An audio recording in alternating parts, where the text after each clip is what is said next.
Hello, my name is Michael Seitz. For the next few minutes, we'll be talking about the Touch and Seal Mine Foam system. We'll discuss many issues including system setup, safety, MSHA regulations, storage and temperature considerations, as well as application techniques and handling.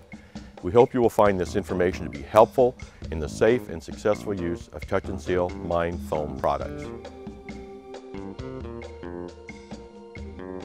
The first thing you'll notice about the Touch and Seal Mine Foam system is the carton itself. The carton is a heavy-duty waxed carton which provides great water resistance. No one else in the mining industry provides this, and this protects you in the mines when you're in wet conditions so the carton doesn't fall apart. The other things you'll begin to notice are that this is a 200 board foot fire retardant system. No one else offers you so much in this package. The material also meets and exceeds all MSHA listed requirements. On the top, you notice that we have graphics which clearly explain how to open and set up the unit itself. And we also have an easy rip and go opening system which provides you access to the contents of the carton itself. And on the back, we also have the MSHA suitability number and safety information provided for you. Let's talk about the spray system. You'll notice that we have dual translucent hoses. The purpose of this is so that when you turn on the canisters, you can see if chemicals are flowing.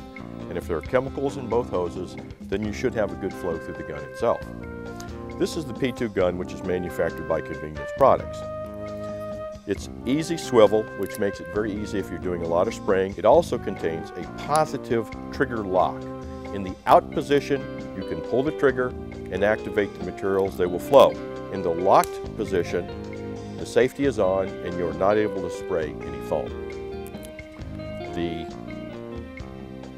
mixing nozzles are simply inserted in bayonet fashion, twisted, and then they're firmly installed.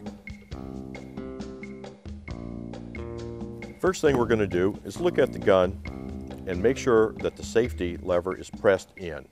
The next thing is to check the black O-ring on the barrel. Make sure there's lubricant on it. If not, apply some additional lubricant from the package provided in your accessory package. The next item, check the orifices. This is what the chemicals come out of, and they should be free and clear of any instructions. Put on your gloves. Open the valves of the canisters. If a leak occurs where the hoses are connected to the canister, use the wrench that's provided in your kit and tighten the hoses and connection gently. This doesn't happen very often, but sometimes the connections come a little bit loose in transportation. Next thing you want to do is you want to purge the hoses. There's gas in the hoses, so what you will do is you will open up the safety and spray the foam for a second or two until all the gas leaves the hoses.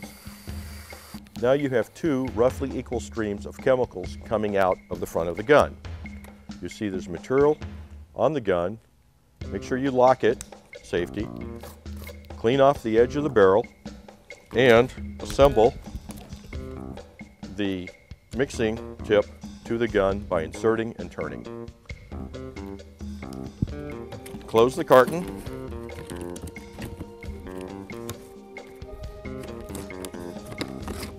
And wrap the hose, preparing the carton for transportation.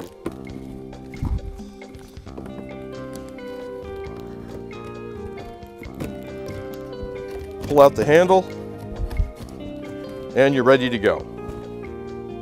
There are some additional considerations when using any type of spray mine foam. The first and probably most important is temperature of the chemicals themselves within the canisters.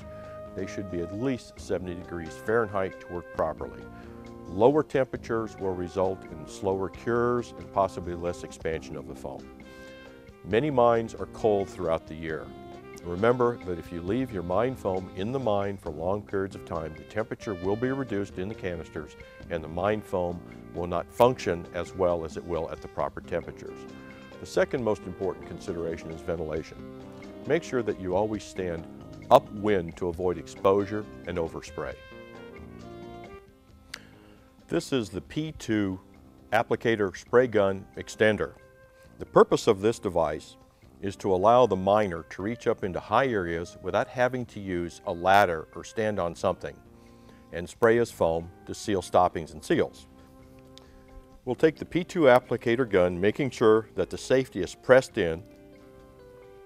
Slide the cable at the end of the gun over the handle of the P2. Slide the handle of the gun into the notch, and then place the cable over the trigger.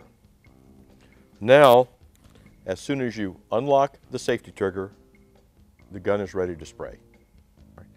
Thank you for your interest in and viewing this Touch and Seal Mine Foam video.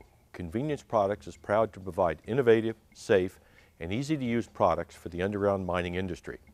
For further information about Touch and Seal Mine Foam or any of our other fine mine foam products, please call Convenience Products at 1-800-325-6180. Thank you.